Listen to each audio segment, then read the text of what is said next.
guys, selamat hari baik. Selamat datang di channel YouTube Fajar Rizky Widiatmoko. Sebelum menonton video, silahkan subscribe, komen, dan like video ini. Selamat belajar. Jangan lupa di sela-sela video ada kuis dan tugas. Semangat guys!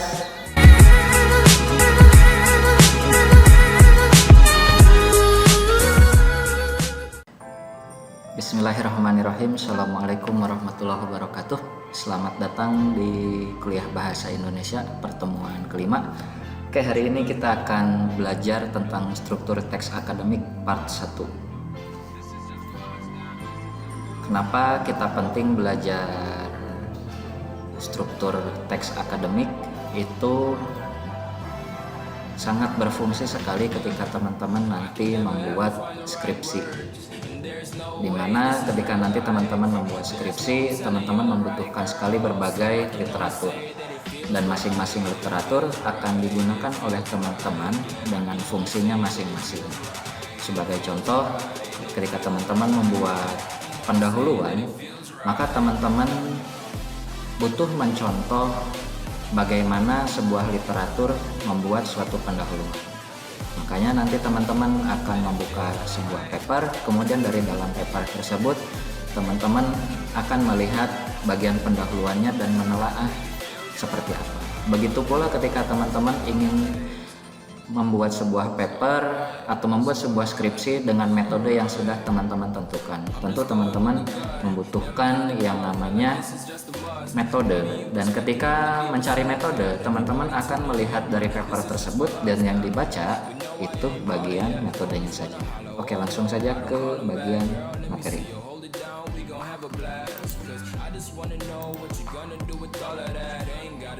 Jadi pertama, struktur ya. Struktur itu adalah pola susunan baku yang terdapat dalam suatu sistem. Nah, di teks akademik juga ada yang namanya struktur. Teks akademik itu apa aja nanti kita bahas.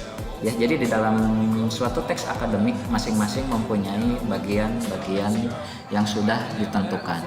Seperti halnya ada bagian pendahuluan, kemudian ada bagian tinjauan pustaka, ada bagian metode, dan sebagainya. Nanti kita bahas. Pertama kita bahas dulu macam-macam teks akademik. Yang pertama ada artikel ilmiah atau yang disebut makalah. Isinya apa sih? Isinya biasanya itu berbagai artikel yang disatukan atau disimpulkan menjadi sebuah makalah. Teman-teman dulu waktu SMA pasti pernah dikasih tugas sama gurunya untuk membuat sebuah makalah. Ya, dan isinya makalah teman-teman kurang lebih menceritakan dari berbagai literatur yang sudah dibaca kemudian disimpulkan dalam sebuah makalah. Kemudian yang kedua adalah jurnal dan paper. Jurnal dan paper itu isinya adalah hasil penelitian teman-teman. Jadi yang pertama itu pada part awalnya akan dibahas dulu tentang literatur reviewnya. Bagaimana para peneliti sebelumnya melaksanakan penelitian tersebut dan sampai di manakah suatu penelitian itu sudah dikerjakan. Maka tugas teman-teman selanjutnya adalah membuat paper yang belum dilakukan oleh peneliti sebelumnya. Yang selanjutnya adalah proposal. Proposal dalam bahasa Inggris berasal dari kata propose yang artinya mengajukan. Proposal adalah salah satu dokumen teks akademik yang digunakan untuk mengajukan suatu rencana pekerjaan atau program. Jadi ketika teman-teman waktu SMA pernah OSIS, pasti ketika mau melaksanakan sebuah kegiatan itu diwajibkan membuat sebuah proposal, dan proposal itu diajukan kepada orang-orang yang mempunyai kepentingan di bidang tersebut.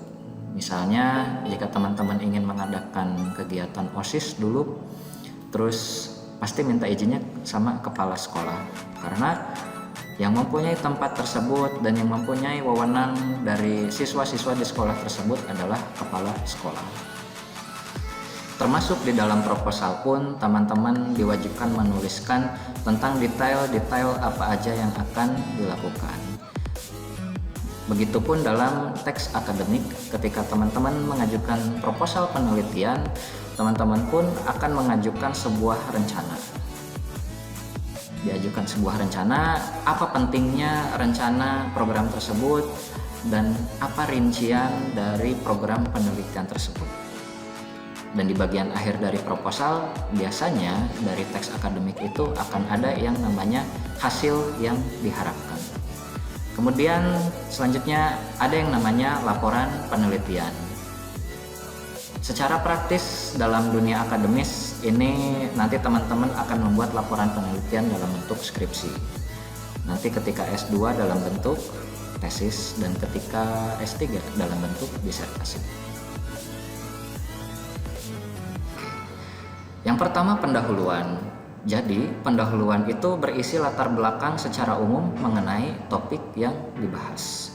Secara umum tentang hal tersebut dibahas dulu secara umum, kemudian kalimatnya mulai difokuskan kepada suatu masalah.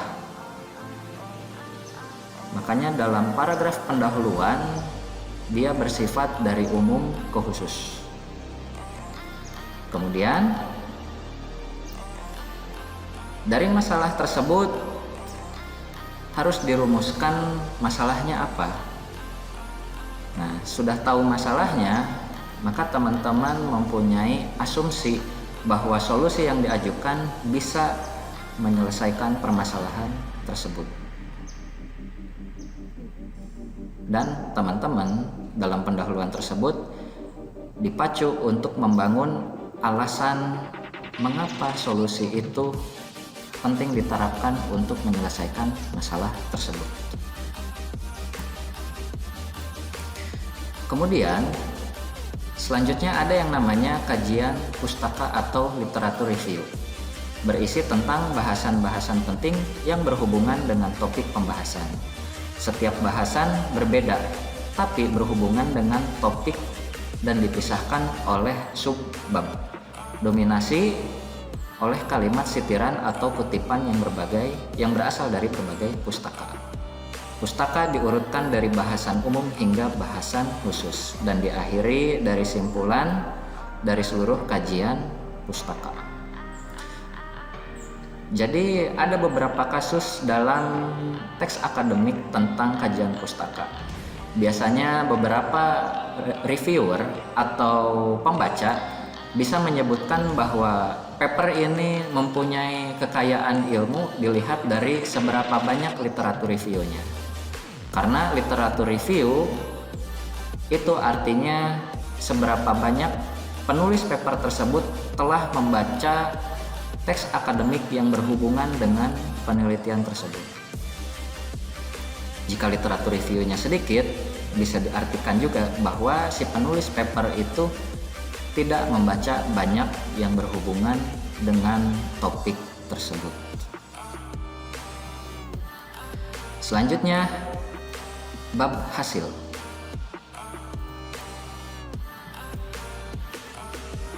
Berupa angka, pola, kata, bahkan keputusan dari prosedur metode yang dipakai. Semua tulisan murni dari metode yang dipakai, tanpa menyertakan sitiran dan kutipan. Teknik berhubungan dengan angka. Angka tersebut harus dianalisa secara statistik sebagai bentuk menyimpulkan seluruh angka yang diciptakan.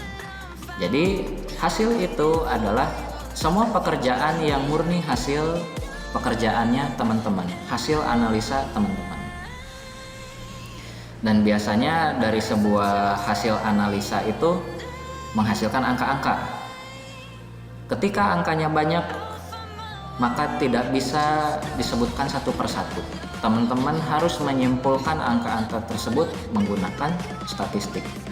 Sehingga walaupun angkanya ada jumlahnya sejumlah sejuta data, tapi teman-teman menyimpulkannya dalam statistik, itu bisa disebutkan dalam waktu singkat. Nah, ini salah satu model dari hasil.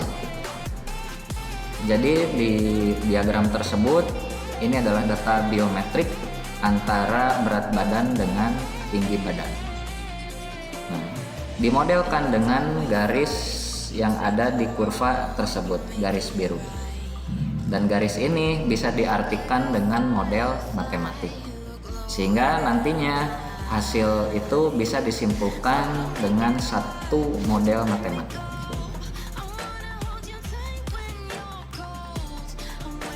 Kemudian pembahasan berisi perbandingan dan keterhubungan antara kajian pustaka dengan hasil. Jadi teman-teman udah punya hasil yang didapatkan, misalnya tadi ya, biometrik antara tinggi badan dan berat badan, dihubungkan dengan literatur yang ada. Misalnya peneliti sebelumnya juga mempunyai model matematik antara tinggi badan dengan berat badan. Seberapa beda antara hasil yang dibuat teman-teman dengan hasil yang dibuat oleh peneliti sebelumnya. Dan itu bisa menjadi keterbaruan ilmu pengetahuan. Dan bisa jadi itu sebuah tren. Misalnya dari biometrik tinggi badan dan berat badan dari era tahun 70-an model matematiknya begini. Dan ternyata model matematiknya tinggi badan dan berat badan di era tahun 2020-an itu ternyata model matematiknya berbeda. Kemudian konten bisa jadi 50% kajian pustaka dan 50% hasil murni dari teman-teman. Kemudian menjelaskan mengapa hasil tersebut didapatkan, menjelaskan proses fenomena tersebut, menyimpulkan perbandingan dan keterhubungan antara kajian pustaka dengan hasil. Nah, jadi tadi ya, kembali lagi seperti data biometrik berat badan dan tinggi badan gitu. Kenapa sih di era 70-an itu berat badan tinggi dan tinggi badannya itu modelnya seperti ini, sementara di era tahun 2020-an itu tinggi badan dan berat badannya mempunyai kecenderungan seperti itu. Apa proses yang terjadi? Bisa jadi misalnya kecenderungan pola makan, di tahun 70-an makanannya seperti ini, di 2020 makanannya seperti itu bisa dibahas. Kemudian menjelaskan fenomena tersebut. Fenomena apa yang terjadi? Misalnya di tahun 70-an itu masyarakatnya lebih relatif banyak bekerja, banyak otot yang bekerja, sementara di tahun 2020-an itu ternyata lebih banyak otak yang bekerja daripada otot. Kemudian menyimpulkan perbandingan keterhubungan antar kajian pustaka dengan hasil, yang pada akhirnya itu disimpulkan kenapa data teman-teman dengan hasil peneliti sebelumnya bisa berbeda. Kemudian kesimpulan biasanya berisi dari simpulan dari semua bab. Tidak ada kutipan dan sitiran, dan terdapat rekomendasi berdasarkan hasil penelitian. Kemudian dan terakhir, jangan lupa menampilkan daftar pustaka. Seberapa banyak literatur review, maka segitulah jumlahnya daftar pustaka yang harus teman-teman tulis. Belum lagi di bab 1 tentang pendahuluan, teman-teman juga harus menuliskan daftar pustaka. By the way, di pertemuan sebelumnya saya sudah ajarkan bagaimana cara membuat daftar pustaka. Ya. Nah, ini penjelasan tentang daftar pustaka adalah daftar identitas pustaka yang dikutip dan disitir dalam suatu teks akademik. Setiap tipe teks akademik mempunyai format penulisan berbeda. Yang sebelumnya saya ajarkan ke teman-teman itu model Vancouver. Nanti di pertemuan selanjutnya saya sampaikan ada beberapa model penulisan daftar pustaka dan cukup mudah untuk diaplikasikan sama teman-teman. Oke, sebelum kuliah ini berakhir saya mempunyai tugas, yaitu membuat video ringkasan tentang paper yang sudah dibaca dengan durasi 5-7 menit. Video yang sudah teman-teman buat diupload ke Google Classroom. Kode kelasnya EICHXUF. Nah, ini sedikit tutorial bagaimana cara mengakses Google Classroom Bahasa Indonesia kelas P3. Nah, jadi ini saya contoh ya, ini Google Classroom saya. Di bagian sisi atasnya ada simbol plus, kemudian klik gabung kelas atau join to class. Nah, kemudian kode kelasnya dimasukkan yang tadi EICHXUF, kemudian klik gabung. Tunggu beberapa saat. Di sini ada materi kuliah minggu kelima yang di slide ini, yang di video ini saya jelaskan. Kemudian di bawahnya ada memposting tugas baru, tugas mingguan kelima, membuat video review. Nah, ini uraian tugasnya. Ini uraian tugasnya. Ya. Buatlah video ringkasan tentang paper yang telah Anda baca dengan durasi 5-7 menit. File paper terlampir. Silahkan buat dengan ide kreatif masing-masing. Video diupload dalam Google Classroom paling lambat 29 Maret 2020. Hari Minggu jam 11.59. Nah, ini papernya juga terlampir di halaman tugasnya. Kalau kita lihat papernya itu tentang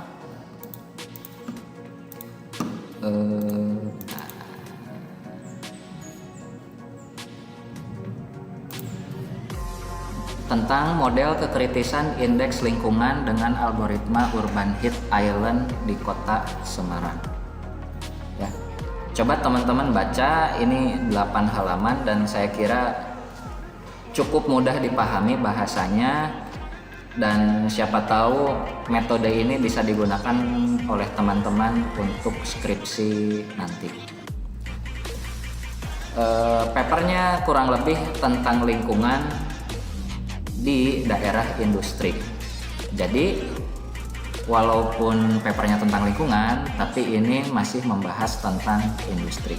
Pengaruh industri terhadap suhu rata-rata di kota Semarang.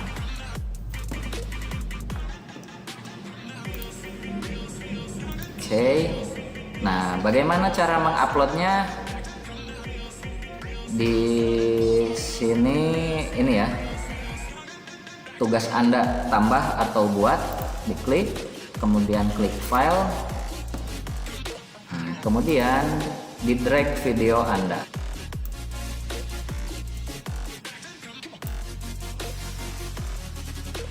File yang diupload jangan lupa npm_tugas kelima. Oke, upload.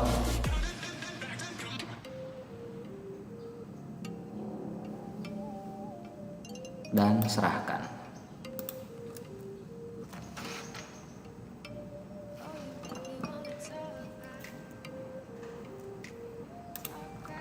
Oke, jadi cukup sekian untuk kuliah minggu kelima ini. Jangan lupa tugasnya dikerjakan. Kerjakan dengan sekreatif mungkin, dan sampai jumpa minggu depan.